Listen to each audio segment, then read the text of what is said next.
everyone. I can see that there's already a lot of people coming in. Hi, Alexander. Feel free to say hi in the chat. You'll see it's nice and a nice fresh look, hopefully. Hello, Alice. Oh, lots of you coming in. Hi, Nina. As you'll come in and say hi, I'll do some little introductions in case you've not been before. So my name is Laura and I'm head of customer success here at CoverageBook.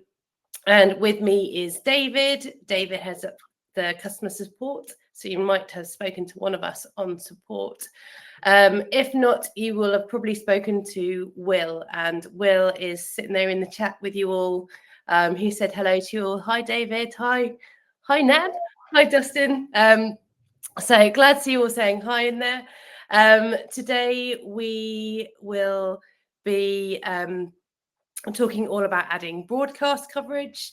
And so this started off that we often see broadcast coverage in CoverageBooks, but sometimes it might look like it's being displayed right, but the metrics might not be quite right. And so because of that, then we wanted to do a session all about how to make sure you're getting the right metrics. And so David's going to go through all of that in a second, and he'll show you some of the examples we see and what you can do about it. So you've got the right image as well as the right metrics.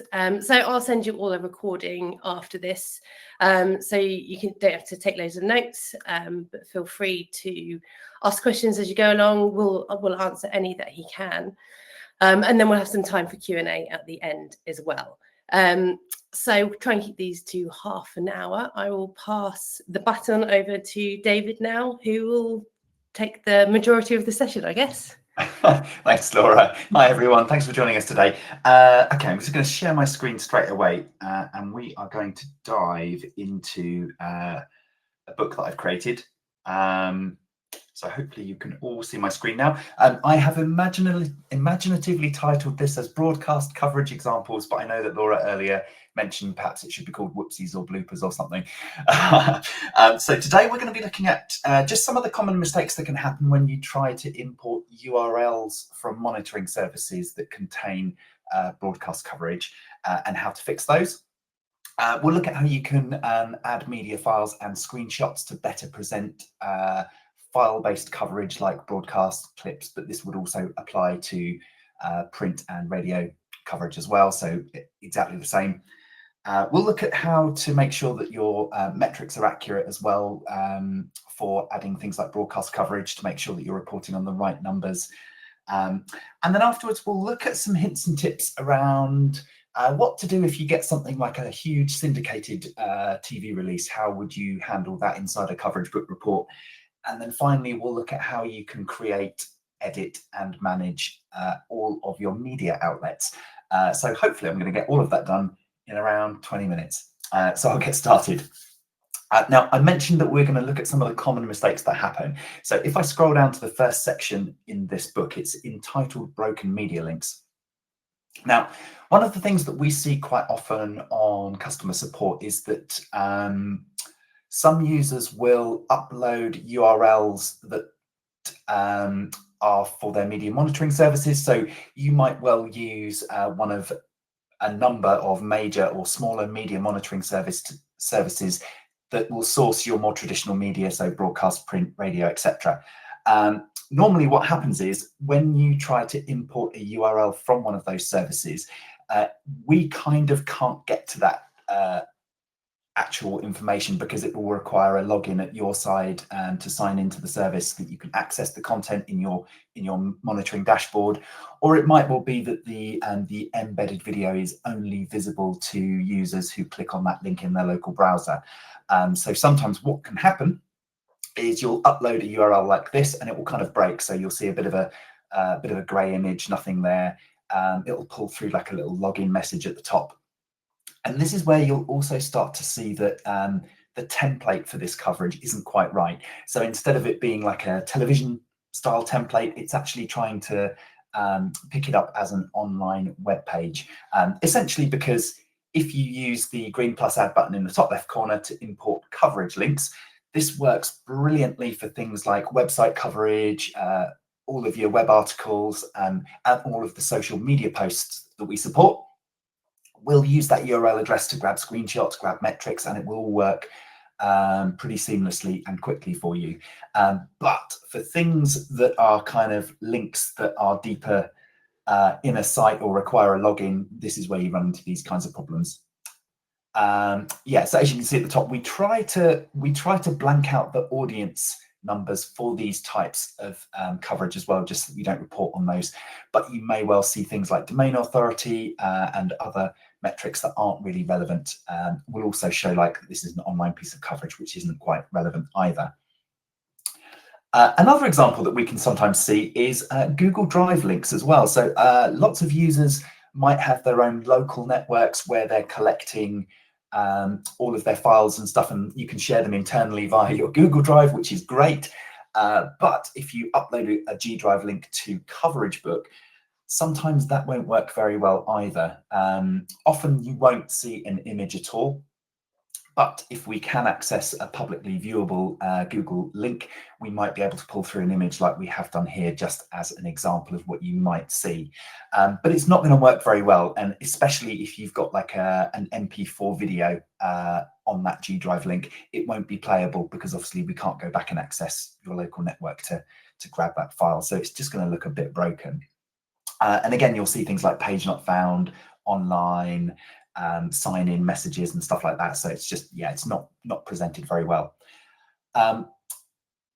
Here as well, I've kind of I've gone ahead and added in the audience manually to this clip, which we sometimes see. So this is also probably not the optimal thing to do, because what it means is when you jump to your metrics summary page, the numbers aren't going to be right. So we'll have the number of pieces of coverage, but we will bundle up the that audience in the online readership rather than being its own separate broadcast audience.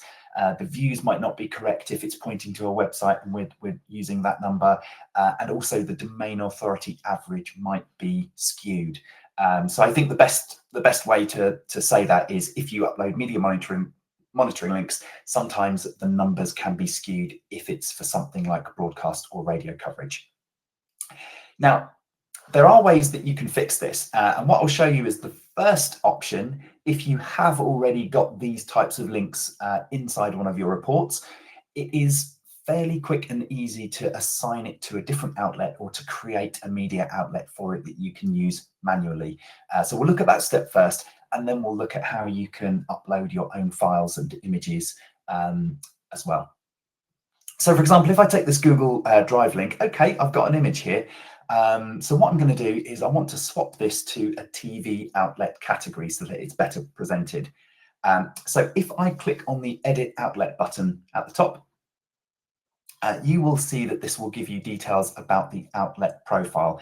And if I ignore all of that and just go right down to the bottom, you'll see that there's an Assign to Different Outlet link. If I click on here, it will open up a search bar.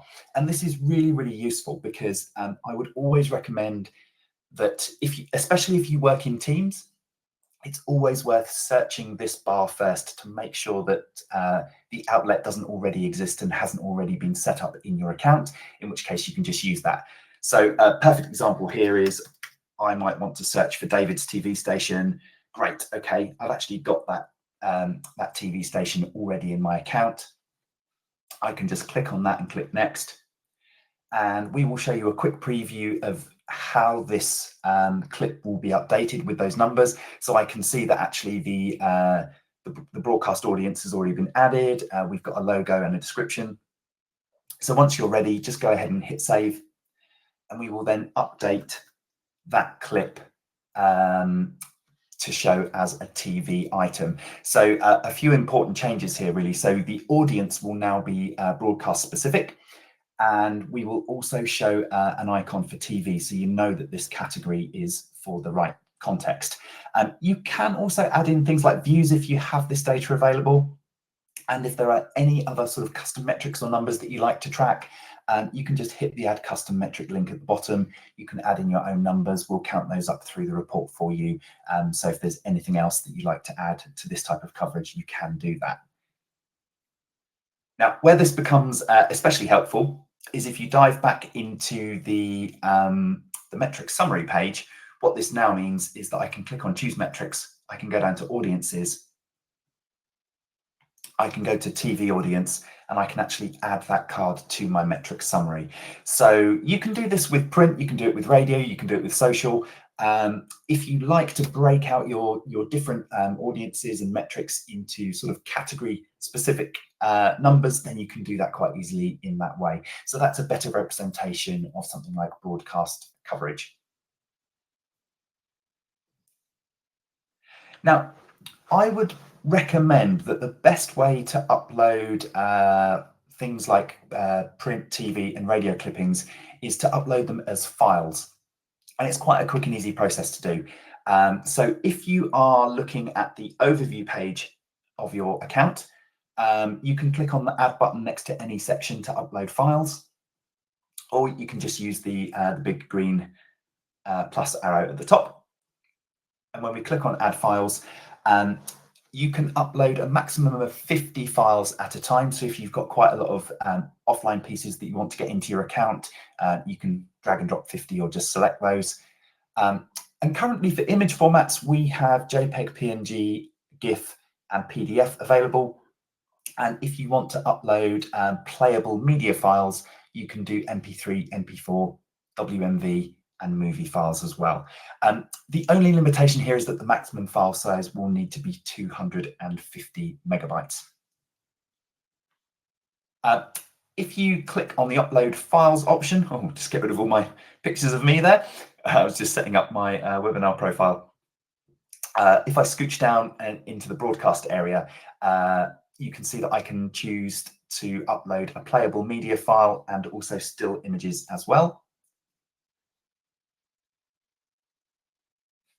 We'll just wait for those to import.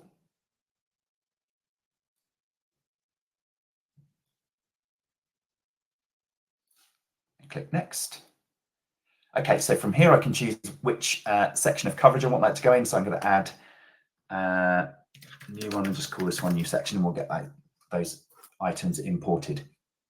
So for something like a video file, the real benefit of it is that when you share the report with your stakeholders and clients, they can actually click through and play that media directly from inside your CoverageBook report. But if you don't have access to the playable media, you may just want to take a placeholder image of a particular part of that broadcast, or you may just want to upload a representative image and maybe link out to the content that people can visit directly from inside your CoverageBook report. Now, once you've got your clip uploaded into the book, it will look very much like this. You can add a date at this point. We can change the title there. Call this one example clip. Give it a date. You can also set a URL address. So if you do have like a publicly available link that your readers can click on to go and view the content somewhere, you can include that in your report here as well. Let's just add that in. And then what we're going to do here is you'll see that there's no outlet created for this particular piece of coverage. So I can just click on add outlet details. Always carry out a search to see if you can find the item. In this case, I'm looking for CoverageBook TV. So that doesn't exist. So what you can now do is hit the create a new outlet option here. And we're going to go and give that a logo. The media type drop-down list, we're going to be selecting TV for this particular webinar, but this applies to any other types of coverage that you're adding manually. So you can use this to pick out radio, print, Instagram if you need to upload things like stories, etc. And we will create a better template and give you the right audience metrics and things like that that you can use when you select each category. But if I choose TV, we're going to call this one CoverageBook TV, example outlet, and we're going to give it 10,000. Okay, so what I've basically done here is just filled in all of the details. You just hit save. That will create this outlet inside your account. It will also add it to this clip, and that outlet is now saved for future use. So at any point when you're adding new coverage, you can simply just go across, find it. Oh, search for CoverageBook, helps if you spell it right. And then you can just select that and then add this clip to it, and it will tell you what those details will be. So once you've set up your outlets, it's really quick and easy to just assign them as you're working through a report. So hopefully that will help you to better present your coverage in terms of uploading as files or images, and then selecting those as TV as well. And again, like as I mentioned, that this will just ensure that kind of all of those metrics are more relevant to the category of coverage that you're reporting on. Now we're going to move on to syndicated coverage next, actually. So what I've done is I've created a syndicated coverage section in my report. And say, for example, you had one particular release that aired across loads and loads of news channels or loads of different outlets, but it was essentially the exact same release. To save you sort of uploading multiple files of exactly the same thing over and over again, what you might want to do is just add the coverage once so that you've got that in your account. And again, everything you add will be playable, which is really nice. You could even think about putting a comment next to this particular clip to say this broadcast was aired across X many outlets, etc. What you could also consider doing is reporting on that syndication in another couple of ways. So you might want to actually add a custom slide or import a slide, either from your media monitoring dashboard, which has all of the details, or you can create a slide directly inside CoverageBook. So when I click on that create slide icon and go to layout, you can choose from any of these 6 formats, but you might want to choose this one. Add in some information about the syndicated release, the overall audience, perhaps any sort of impact or sentiment that you want to add to that. You can add some images as well, and that will be reported as a full page slide when you share the report with others. The other thing that you can do is in the metrics summary page, obviously any numbers that you add to clips and any numbers that we collect automatically for you, we will total those all up through the report. But you can also add custom cards. So in this particular instance, you might want to add a custom card for the syndicated release. So you might want to, and they call this syndicated release combined audience, give it a quick description, and then if you know the combined audience for all of those releases, you can just add that in there and then create the custom card and add it to your summary. You can also use custom cards for anything else as well. So you could do it for newsletter signups or for reporting on cumulative print circulations and things like that. So it's really, really helpful. And then finally, the last thing that I was going to touch on before we move on to looking at the outlet management area was that there may be occasions when your media actually crosses multiple channels. And what I mean by that is, for example, here I've got like a YouTube clip that has a playable video inside it. Obviously, we can import YouTube content and embed videos. We also collect specific audiences and views and engagements specifically to the YouTube platform. So if you do have broadcast content that has aired on YouTube, it's always worth grabbing the link and throwing it into your report, because we can report on those particular views on that platform. You might also find here, like we also have on our website, we include all of our videos here. So you might want to include a website URL if that particular broadcast has been featured in an article or something like that. It will ensure that we actually pull through the right metrics for the online web publication as well. So you'll see monthly visits, and we'll also estimate how many people we think have viewed that particular page. And then it's always worth remembering, if you do have the actual broadcast clip as an image or as a file, playable file, sorry, then you should include that as well, because you can include all 3. And so, for example, I can again just search here. Oops. and add that to my CoverageBook TV channel to ensure that I pull through those numbers as well. So it's always worth remembering that if you do get media releases that span different social channels, websites, or broadcast, it's always worth including all of those, because it's really good to report on all of those numbers. Now, the final thing I mentioned was the outlet management area. So this is a new feature for CoverageBook, and it should hopefully make managing all of your media outlets so much more easy to do. And there are two ways that you can access it.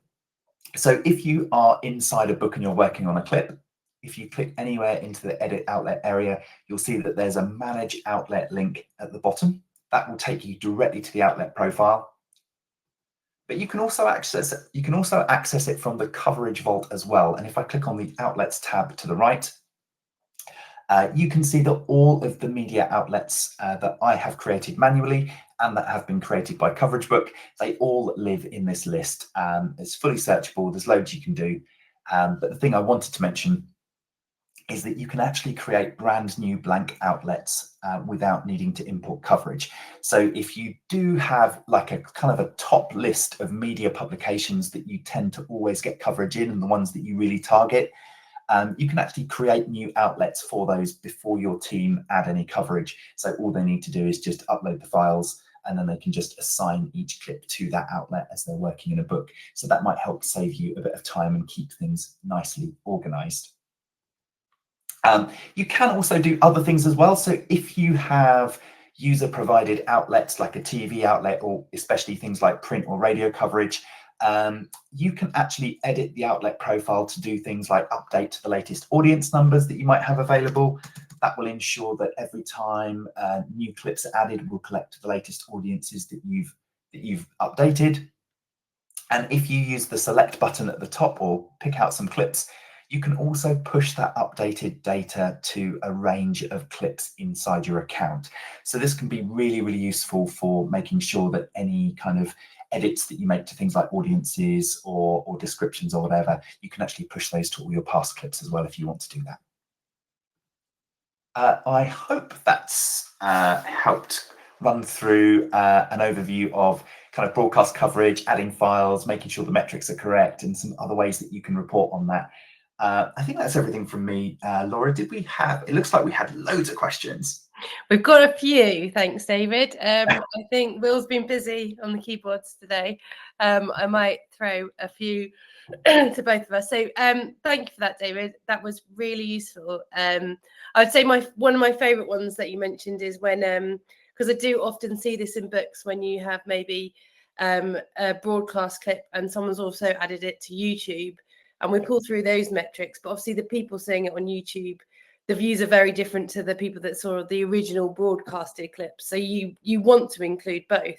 And Rosie says that she sometimes sees them on social channels as well. And yeah, I think that was a very good point, Rosie, that you should, if your influencers are also linking back to a broadcast piece, include them as well, because each of the different channels' audiences are different, so it is worth including them all as separate pieces of coverage.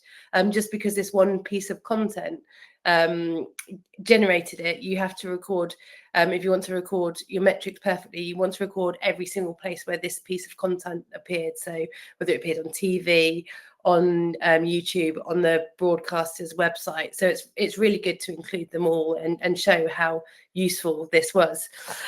So quickly, I think Will has been answering all the questions as you go along. I think it might be worth zoning back to Susan. I think you showed this briefly, but it might be worth going back to it. So I know it's quite complicated. If you make an edit to the audience, I think Susan said it earlier on that basically, when you make an edit to an outlet, when does it make an edit to all the past clips and when does it not? Do you want to say that again? Because I think somebody also asked, they've updated it before and past clips are not updated. And so there's two ways to do it, isn't there? Once you go to outlets on. Yeah, so the outlet management area is quite a new feature for us. We launched it in the last few months, I think, and it brought with it lots more flexibility in editing an individual clip without it affecting any other clips from that outlet. But we've also given you some overall outlet management outlet management features. So for example, if I dive into this clip from CoverageBook TV, I can make any individual changes to this clip, and it will only affect this clip and any other books that you have used this clip in. This can be really, really helpful because you might at times want to tweak the outlet name, for example. You might even want to tweak the description, and you certainly might want to tweak things like audience numbers if you wanted to use a different number to SimilarWeb, or however you wanted to do that for your clients. So essentially, you can make any change to a clip individually inside a book. And in fact, let me do it here. If I change this to CoverageBook example, and I save that. So this will only affect this book and any other books this clip is featured in. Oh, excuse me. If I go back to the Coverage Vault, the outlet management area now allows you. So for example, here you can see that I've edited that example clip there, and it will just stay edited, but it hasn't affected any of the other clips in my report. So book level is clip specific. Yes. Book level, and this is outlet is you're about to say do a global change, right?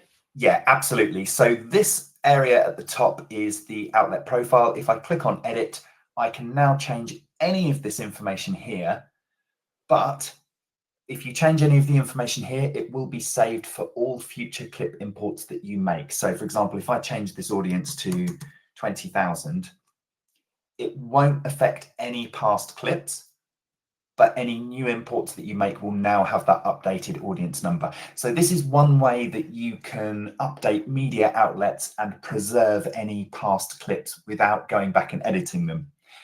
But there may be times when you actually want to do that. So you want to make a global print publication circulation update for all of your numbers, or you might want to go back and refresh all of your social influencers follow accounts to update them to the latest numbers available. In which case, you can basically select all of those clips and hit the update with profile data button, and you'll see that it will tell you how all of those clips will be updated. And then if you hit yes to update, you'll see that all of those audiences for past clips have been updated now. So hopefully you've got a lot more flexibility to just do what you like in a book. If you need to make a global edit, come to the outlet profile area here, and you can make changes to all of your clips, or in the past, or just affect future clips. I hope that helps. Perfect. Let's pick out some more. Amy asked, will there be a similar presentation about adding social categories to CoverageBook? I think we should add that into our list, David. I think that'd be a really interesting one. Yeah, we did one a long time ago, actually, about uploading Instagram stories. Yeah. So maybe if Will, actually, if you might be able to find that webinar quickly if we've still got it, or if you could email us in at support@coveragebook.com, we'll share that one with you. But yeah, I think it's a good opportunity. I mean, somebody mentioned also, Andy mentioned about podcasts. So one of the things that we are currently looking at is how we can better lay out different coverage templates.